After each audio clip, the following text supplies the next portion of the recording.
My daughter threw a cake at my face when I refused to gift her my house. "It's already mine," she screamed. "My name is Henrietta Allwood, 75 years old enough to know that the older something gets, the easier it is for people to forget it was ever important. And if you've ever had your own child look you in the eye and say, 'Mom, you're just in the way,' then maybe you'll understand." I'm not telling this story to defend myself. I'm not asking anyone to decide who's right or wrong. I just want to speak with the voice of a mother who once gave up every corner of her house, every penny from her retirement check, every warm meal she had, for people who now call her a burden. There are dinners where no one saves you a plate. Rooms that used to be yours, now filled with things no one wants. Moments when you catch yourself asking, "If no one wants me here, why am I still here?" I used to stay silent, thinking that was love. But silence, when held too long, turns into a way for others to forget you ever had a name.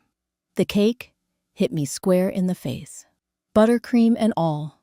Cold frosting clung to my nose, a streak of white sliding down my left cheek, landing softly on the wool scarf I knitted last winter. I didn't wipe it off. Not right away. I just sat there for a moment, still, hearing nothing but scattered laughter, a few clinking glasses. No one gasped. No one even muttered a polite, "Oh dear." It's been years since I was the host at my own table, and tonight I was officially removed from it. This house, a 2-story stone home at the end of Willow Lane, was built in 1892. I still remember the scent of old plaster the day my husband and I first moved in. Now it gleams with soft yellow lights Delilah had installed, complete with motion sensors and Bluetooth music. But there are things she couldn't replace. The exposed brick wall where I used to hang our wedding photo. The carved oak table, passed down from my grandfather. Tonight, I was seated at the kids' table, a flimsy folding one, covered in a disposable tablecloth, wedged next to the sink, by the garden door. Joni was the only one who glanced my way now and then. She didn't say a word, just quietly placed a bottle of warm water beside me and turned away. She knows I can't drink ice water, like the younger ones. The Thanksgiving preview dinner, Delilah's tradition. She likes to test every dish ahead of time, throw a little dress rehearsal for her city friends and neighbors whose husbands work in banking. I just bake the pecan pie. No one ever eats it. Too sweet, too gluten-y. Apparently, everyone's been gluten-free for a month now. The room smelled like cinnamon, expensive candles, and roasted meat. Not the kind I used to make, but the kind rubbed with herbs and glazed with honey instead of gravy. On the main table stood a bottle of red wine, labeled Green Estate, Holiday Reserve. I read the label again. Green, not Allwood. As if the house had already changed owners. As if I was just a tenant now. Troy raised his glass, tapped it lightly against Delilah's, then said, loud enough for the whole room to hear, "And here's to a smoother inheritance update this year. Let's make sure everything's transferred before the fiscal deadline." Some people laughed. I didn't. I set my fork down, dabbed my mouth with the corner of the napkin, and said, quietly, but just loud enough for those at the main table to turn and look, "I never agreed to that. The house is still in my name." Delilah's face flushed. She stood up from her chair, fast, and walked straight toward me. The room went still. Even the jazz stopped playing when someone brushed the remote. "You ruin everything," she said, louder than she needed to. "We've already planned it all. You don't need to worry. You don't need to interfere." Before I could speak, the cake, the one I baked, was thrown right into my face. I didn't feel pain, just cold. Cold from the frosting wreathing against my skin. Cold from the way everyone looked at me, like I was some maid who had just spilled wine on the new tablecloth. Troy forced a laugh, said something like, "Every family's got its drama." Someone turned the music back on. Saxophone notes floated up again, trying to cover the thick silence Delilah's scream had left behind. People resumed their toasts. A few guests slipped into the next room, mumbling something about checking the wine storage for the holidays. Delilah stood frozen, both hands still covered in icing. No one handed me a napkin. I reached for my own scarf and slowly wiped my face. I didn't cry. Tears are something I learned to hold back a long time ago. Back when Delilah first asked me not to come to her parent-teacher meeting because she said I made her look bad. I stood up. No one stopped me. The chair creaked softly as it scraped against the wood floor. I pulled a tissue from my coat pocket, dabbed the sticky sugar from my chin. I didn't say a word, didn't look at anyone. Joni stepped aside quietly. She didn't touch me, didn't speak, but her eyes said something she might never be brave enough to say out loud. I walked down the hallway, the same one where I once hung Delilah's childhood drawings. Later, my granddaughter's. Now, only wedding photos, Delilah and Troy, every frame engraved with the Greens, a legacy begins, legacy. And yet no one speaks the name of the one who built it. Before I reached the door, I turned back one last time. No one looked up. They were already back to their roast, their wine, their soft lights, and artificial laughter. I saw Delilah's back, her curled hair, the red velvet dress I ironed for her this morning. She said the waist was wrinkled. The door opened. Cold air slapped my face awake. I smelled snow, wet pine from the backyard. I closed the door slowly. No rush, as if I was just stepping out for a walk. But I knew every step I took across that stone porch, every footfall on the snow-covered path, was me walking away from a role I had played for far too long. No one called after me. The door shut behind me, and for the first time, no one came running. I hadn't even taken off my coat when I heard my name, not in a loving tone. I froze. One hand caught at the collar of my scarf, my breath suspended in the cold air, as voices drifted down the hallway. The heavy curtains covered the windows, but the walls weren't thick enough to block out the kind of whispers meant to be heard. Delilah's voice came first, tight, sharp, like a drawn bowstring. Then Troy's, lower, but no less firm.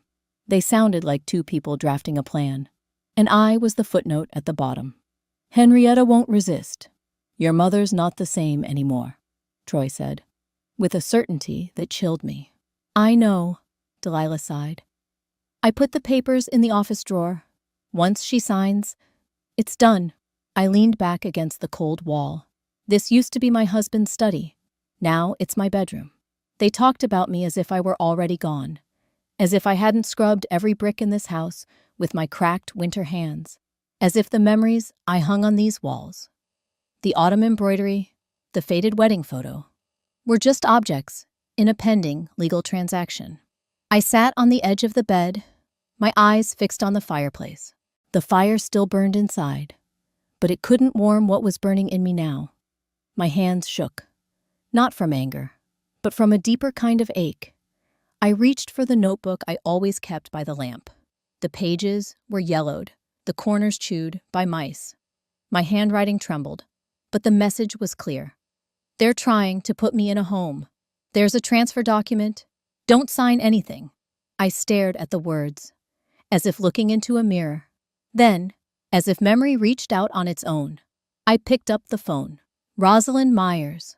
Her name was still in my contacts, even after all these years. A retired attorney, an old friend, the only person who stood beside me during the court hearing after my husband died, when the bank came to take the house because of hospital debt. She never took $1 from me, only said, "If you ever need me, call." I typed, "If you're still practicing law, I need you." I didn't expect anything, but 15 seconds later, my screen lit up. "Henrietta, listen to me. Don't sign anything. I'm coming." I bit my lip. In a house full of warm lights, that was the only message that made me feel like I still existed. No one else out there said my name with faith. I set the phone down. The wind howled faintly outside the door. The curtains stayed closed. A dim light spilled from the hallway. Joni's silhouette passed like a shadow cast in water. I didn't know if she heard what I did, but part of me hoped someone had, because this time, I wasn't staying silent. I sat still, in a room of thick walls and heavy drapes, trying to parse each sound that echoed from the hall. Footsteps. Soft ones. Careful. Joni, maybe. Then quiet again. The fireplace exhaled gently, its warmth uneven on my shaking legs under the wool blanket. A few moments later, Troy's voice returned. Calm, almost cheerful. We need her to sign before December 1st. That way, everything's finalized before the fiscal year ends. I spoke with Hensley's office. They can file it under a family benefit trust. It's clean. She won't sign, Delilah cut in. She's not stupid. She's just old. Then we follow protocol, Troy said. Schedule a mental health evaluation. Get the doctor's statement. Declare her legally incompetent. Lots of families do this. A cold hiss crawled down my spine. I was a nurse. I knew those procedures. I knew how people could strip someone of their rights with paperwork, with sterile words, with neat signatures on official forms. And I knew, if no one objected, it would all be called for their own good. I stood up, slowly. No more shaking hands, no more pounding heart. Only one thing remained. Clarity. The notebook still lay open on the table. I tore out the page, folded it in half, and tucked it into my coat pocket. Then I picked up the pen again and wrote one more line. They plan to use Family Benefit Trust to seize control. Needs physician's note. Check which doctor signs. When I looked down, I noticed a smear of frosting still on the edge of my shoe. Some butter on the hem of my sweater. I didn't wipe it away. I remembered when Delilah used to get sick as a child. How I'd sit by her bed, listening to her breathing. How I canceled shifts to stay home for 3 nights straight. And now, she was planning to put me in special care because I was no longer sound. Sound? I had never seen things so clearly. The phone buzzed. Another message from Rosalind. I'll be there morning of the 24th. Don't tell anyone. If they ask, just say, I need more time to think. I nodded. To no one. As if she could see me through the walls. Through the dark that hung inside this familiar room. I stood up, unwound my scarf, and hung it neatly on the hook. Then walked toward the bed. The room felt bigger now. Not painful, just vast, like waking up from a long, slow dream. A dream about a home, a dinner table, a daughter who remembered to be grateful. I turned off the light, sat down again, back against the wall. Out there, they were still talking, still planning. But this time, I would not stay silent. Rosalind arrived with an old map, not to show me the way, but to show me how to disappear. I had been sitting in the hollow mug for nearly half an hour, picking at a cold waffle and listening to the AM radio murmuring about the season's first snow. The long wooden table was scratched and worn, like the years etched into the hands of the elderly. I chose the seat by the window, the one my husband and I used to take. From here, I could see the little square where kids tossed snowballs with soggy mittens. Rosalind walked in, her posture as upright as it was back in high school. Gray wool coat, high collar, her silver hair neatly pinned up. She sat down without a greeting and slid a worn paper bag across the table. Inside was a hand-drawn map of Blue Hollow. I'm not here to lead you anywhere, she said flatly. I just want to remind you, there's more than one road, and not all of them lead home. I didn't answer. My hands curled around the white ceramic mug, the cafe's name printed on the side. The air smelled faintly of burnt cinnamon and old oil heater steam. Part of me wanted to cry. The rest just sat there, quiet, the same way I'd sat for years in that house. Delilah's almost finished, Rosalind said. I reviewed the papers. It's the standard template. All that's missing is your signature and a psych evaluation. My guess is they'll start pressing, probably right after Thanksgiving. I nodded. I found a copy. Troy left it in the desk drawer. Thought so. Rosalind pulled out her phone. I contacted someone. Silas Grant, private investigator. Used to work with the DA's office. Bit rough around the edges, but thorough. He can help. Surveillance, recordings, photos, whatever's needed. I glanced out the window. Snow drifted down slowly. Little white flecks blowing sideways, landing on the benches like unwritten notes. Will a recording be enough? I asked. If you play it right. I didn't laugh, because I know how to play. I've spent most of my life staying quiet about the things I should have screamed. The cafe door opened again. Joni stepped in. Navy coat, hair pulled into a loose bun. She looked around, caught my eye, and walked over slowly. Good morning, she said, then turned to Rosalind. I hope I'm not interrupting. Rosalind nodded, just once, measuring. Joni placed a small paper bag on the counter. I stopped to pick up some pastries for my cousins. But I think I should say something. She sat down beside me, hands folded neatly in her lap. Last night, I overheard part of a conversation. Not enough to understand it all, but enough to know you weren't part of the plan. I met her gaze. No anger, no questions, she continued. For my son's birthday last year, you sent him a cake and a handwritten card. No one in my family's ever been treated like that. I remember it. My throat tightened, but not from pain.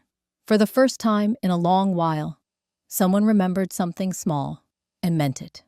Joni, Rosalind said gently, if you really want to help, we need a witness, someone who saw and remembers everything. Joni nodded. I'll stay. I don't know much about the law, but I know right from wrong. I turned to Rosalind. If I have to perform, I'll perform. But this time, I'll let them write the script. And then, they can live with it. Rosalind didn't reply. She just pulled the old map from the paper bag and laid it gently on the table. The streets had changed names. Some houses were gone, but the red mark in the western corner was still there. The place that used to be Delilah's daycare center. We used to skip school here, Rosalind said. I smiled. Now I'm skipping out on my own life. We sat a while longer, barely speaking, each of us chasing our own thoughts. I traced the fading ink lines on the map. A small town I thought held no more secrets. Yet there were still corners I hadn't visited in years. Places where I once was truly myself. Rosalind folded the map and whispered, I'll stay in Blue Hollow until this is over. I nodded, as if that were only natural. No one sticks around through winter, unless it's for something deeper than loyalty, for the truth. Her phone buzzed. A text. She passed it to me. Silas Grant. We need a push, a dinner, a wrong word. I paused, then remembered. Delilah had said she'd host the real Thanksgiving dinner on the 24th. The preview was just for friends, which meant one more gathering, one last chance. I thought of the way Delilah had looked at me lately, like I was an old tablecloth, not fit for the main table. I used to ignore it, but now I'd place myself exactly where they could no longer pretend not to see what they were doing. Joni stood up, as if remembering something. If you need me, she said, I can act like I know nothing. But I'll be watching. I'm always in the kitchen. No one pays attention to the one pouring drinks or clearing plates. I can remember everything. I didn't know how to respond, so I gave her a long, steady look. Joni nodded once, then left the cafe. I watched her figure through the glass and suddenly thought of my mother, the quiet woman who lived beside me her whole life and whom no one ever really noticed. People like that, they are the memory of a house. Rosalind leaned in closer, her voice lowered. Henrietta, if you're going to step into this game, you'll need one thing. What's that? Patience. I smiled. Not a sad smile, but the kind only people who've lost too much know how to wear. Patience, I said. I've got plenty. What I don't have is a reason to use it. She placed her hand lightly over mine. Just a small gesture, but it brought back a flood of memories, of peanut butter sandwiches shared in the quiet back corner of the school library. I checked the time, 9:27 a.m. Outside, the snow kept falling. In this town, people passed through each other's lives, like footprints vanishing in minutes. But this time, I would leave a mark. I took a sip of cold coffee, watched the snow through the window. They'll slip. All I have to do is be there when it happens. We set the table beautifully. Because tonight's dinner wasn't just about eating. It was about laying down the cards. I took the linen tablecloth from the old cedar chest. Ivory, hand-stitched edges. A wedding gift from my mother in 1953. I used to think I'd only bring it out for special occasions. And tonight was one. Not for love, but for the end of an illusion. I picked the old china, the blue and white set. The last thing Delilah hadn't thrown out or replaced with something shinier. I polished every plate, every fork. Not for them, for me. I wanted tonight's performance to be complete. Joni stood in the kitchen, waiting, quiet as a soldier. I didn't say much. She understood.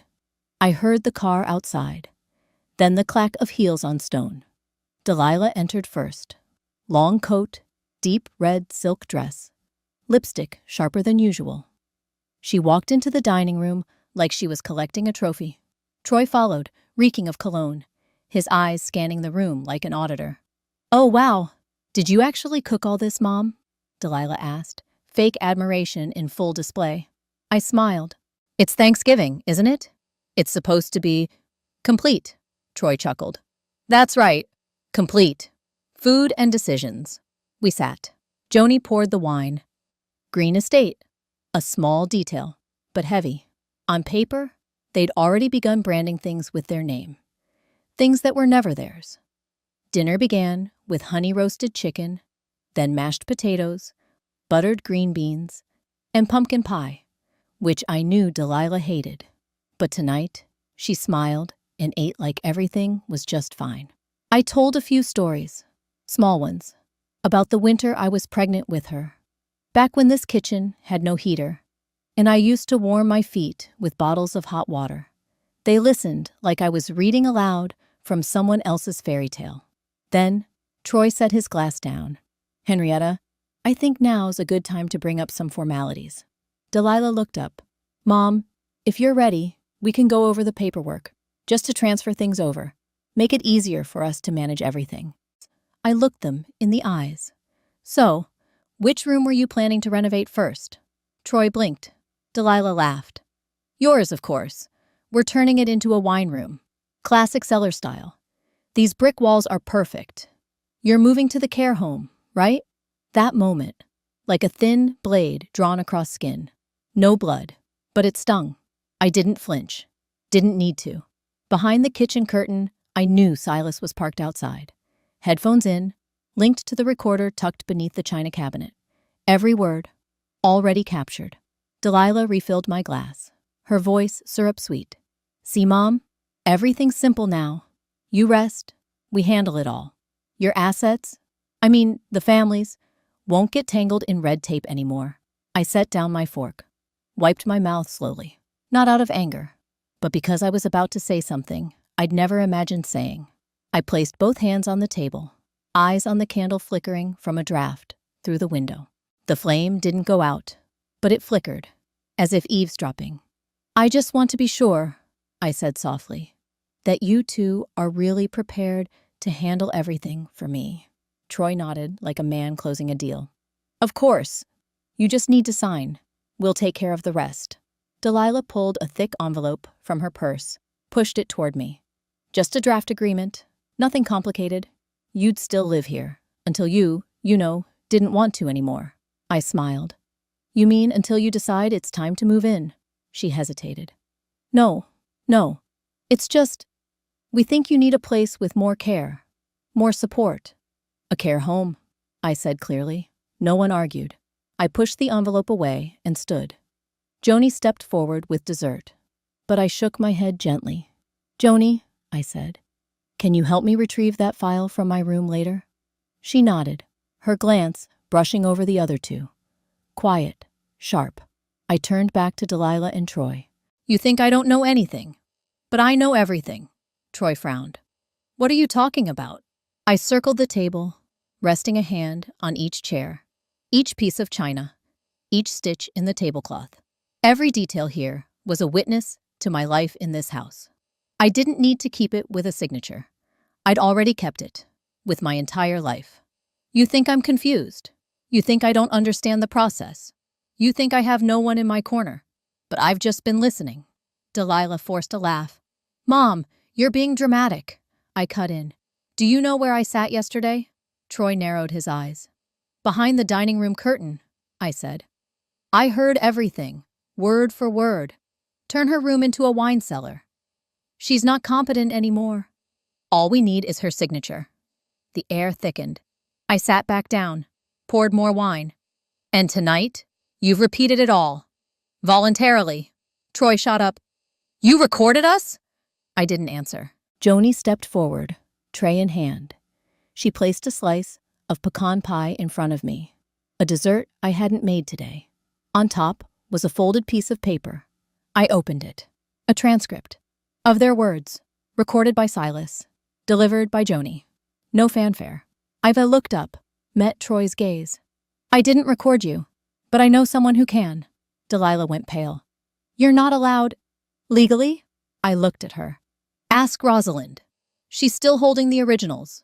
Notarized, unsigned. Troy collapsed back into his chair. Delilah looked at him, panicked.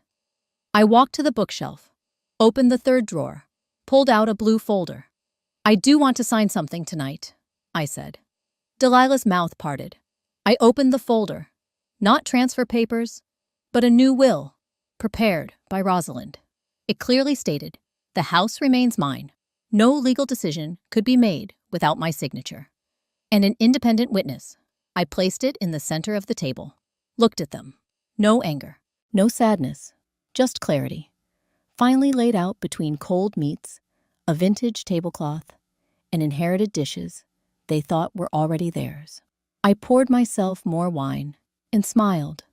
Good. Then let's sign something tonight. I brought a different set of papers. Some wills don't pass down possessions. They pass down awakening. Thanksgiving morning, pale sunlight filtered through the front windows, casting long streaks across the dark wooden floor of the living room. I sat in the old chair by the fireplace. My beige sweater still carried the faint scent of mothballs. That scent from when Delilah was still small, cradled in my arms, wailing from the cold. Across the room, Delilah stepped in silently, a file folder in her hands. Troy followed.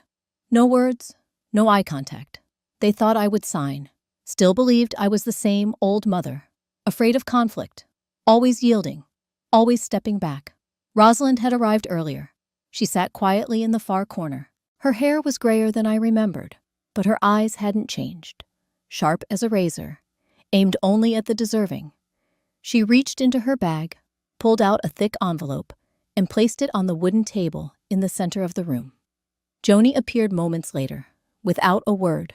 She nodded at me, then poured tea so quietly I didn't even hear her footsteps. I was the one to speak first. Before we sit down for dinner tonight, I think we need to have a conversation. Delilah let out a weary smile, tinged with triumph. About signing the papers, right? No, not about that. About this house, about its future, and about what I've chosen to leave behind. I opened the envelope Rosalind had placed on the table, pulled out a new will, clearly printed, dated, indexed, signed. I didn't need my glasses. I had memorized every line, spent sleepless nights over every word. And then I began to read, slowly, deliberately. I, Henrietta Allwood, being of sound mind and body, declare that the house located at 12 Hollow Pine Drive shall not be passed down to any individual family member. Instead, full ownership and all associated value shall be transferred to the Blue Hollow Women's Support Fund, a nonprofit organization serving elderly women who have been abandoned or lack a place to call home. Silence. Only the tick of the wall clock. Each second landing heavy. Troy shifted in his seat. Delilah stood frozen. I went on. This decision is the result of events that took place on November 22nd of this year. A recording has captured a conversation between Delilah Green and Troy Green, in which both parties discuss fabricating documents and committing me to an elder care facility with the intent to unlawfully claim this property. Delilah staggered, just slightly. Mom, what are you saying? Rosalind's voice cut in, calm, legal, unwavering. We have the recording, and under Maine state law, audio captured within a private residence where one party is aware and the other is not coerced, is fully admissible.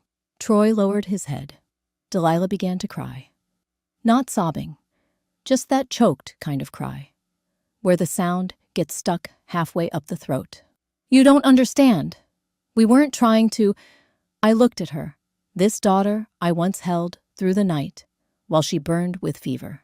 The same girl I sold my last pair of earrings for so she could have a dress for the homecoming dance. Maybe I misunderstood once, but that day I understood just fine. Joni placed the teacup on the table and sat beside Rosalind. No one spoke. I nodded. There's one more thing. Rosalind took out 2 additional documents. One for Joni, one for me. We both signed. Witness 1, Witness 2. No one interrupted. I signed my name for the final time, my hand steady. Then I stood, looked straight at my daughter. This house does not belong to those who already think it's theirs. I didn't need to ask if Delilah heard me. Her eyes said enough, wide, hollow, like someone slapped with winter water. Troy stood stiffly, arms crossed. Rosalind remained still, waiting for the inevitable to land. And if either of you need clarity, I continued, placing another thin stack of papers on the table. This is a full copy of the documents you planned to have me sign. The ones outlining a full asset transfer in exchange for conditional visitation rights at a senior facility of your choosing. Joni cleared her throat. I knew she'd read it. Left out on the kitchen counter, just enough for her to see. No need to explain. Delilah reached forward, but Rosalind was quicker. Don't, Rosalind said, her lawyer voice cool and final. These documents were submitted to the main state system this morning.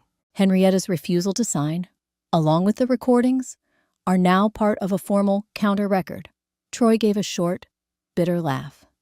The kind you make when you realize the water's up to your neck. What does this get you? He asked, his first real words all morning. We weren't taking anything. We just thought it'd be easier for everyone. I nodded. Most things that are easier for everyone start with someone thinking they're more entitled than the rest. Delilah stood, her cheeks flushed deep red.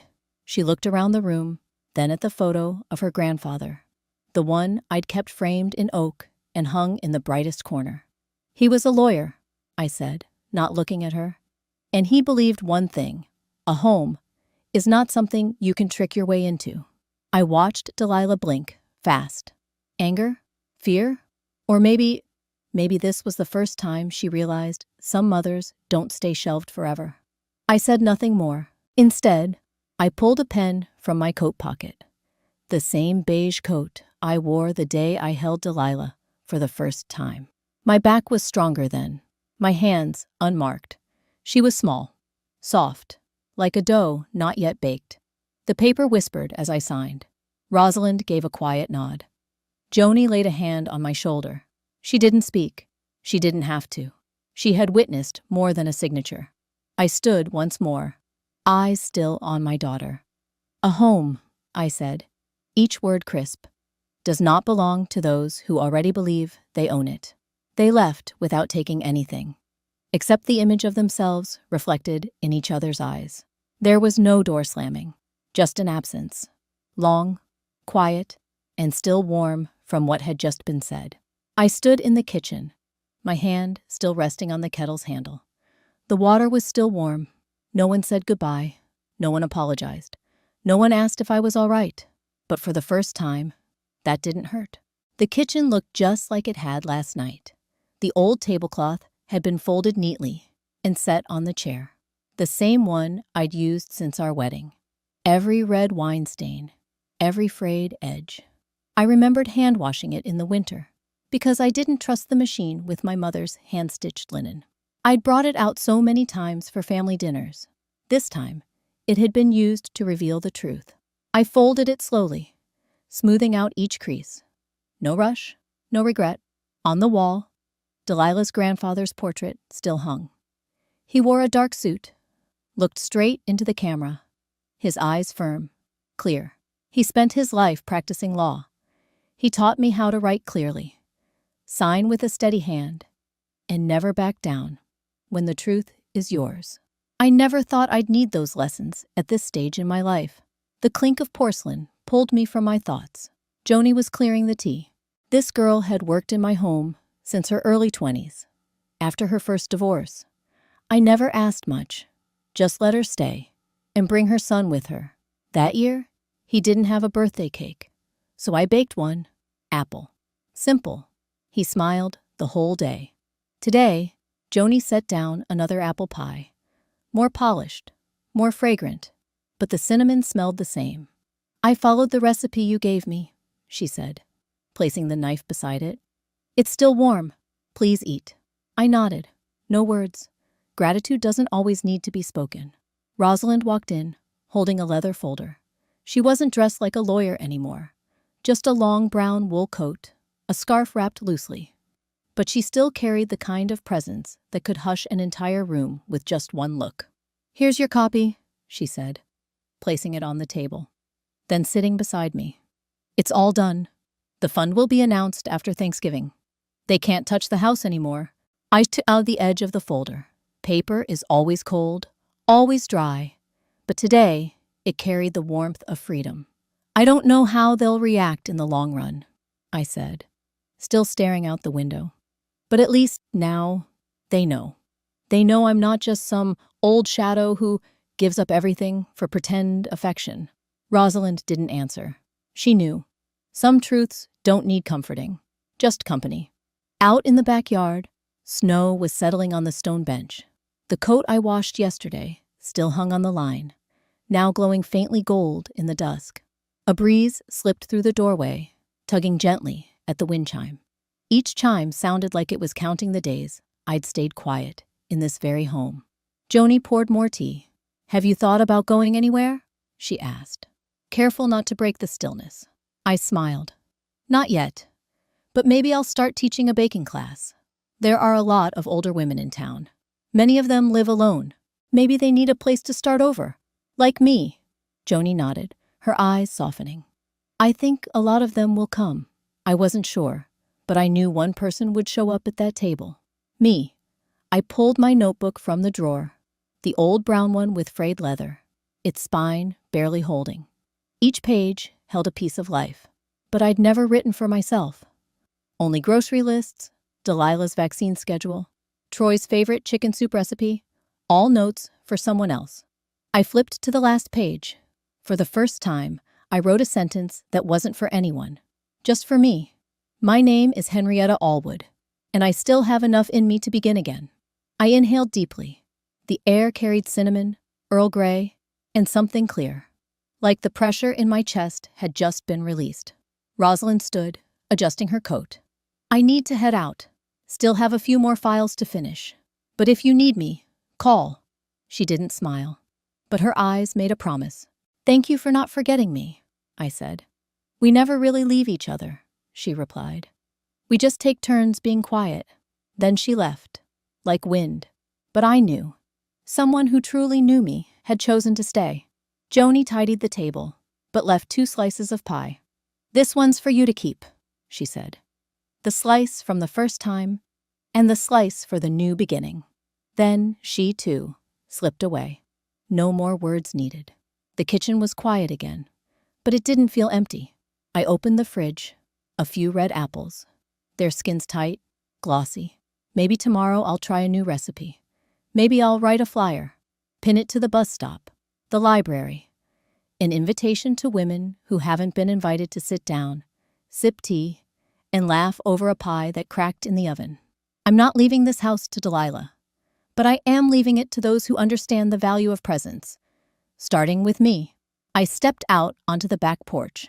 The snow had melted a little, leaving glistening patches under the fading light. I touched the coat on the line. Rough spun wool, but sturdy. Beige, with a golden hue. The same one I wore when I carried Delilah into the sun for the first time.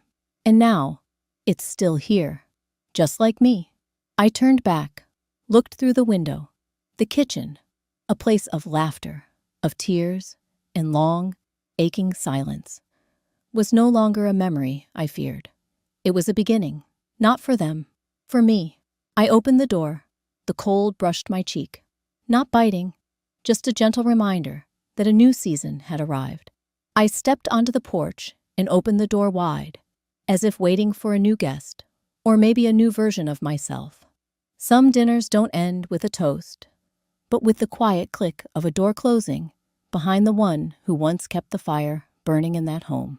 Henrietta had once yielded, stepped aside, stayed silent, only to be met with a glance of dismissal in the very kitchen she helped build with her own hands.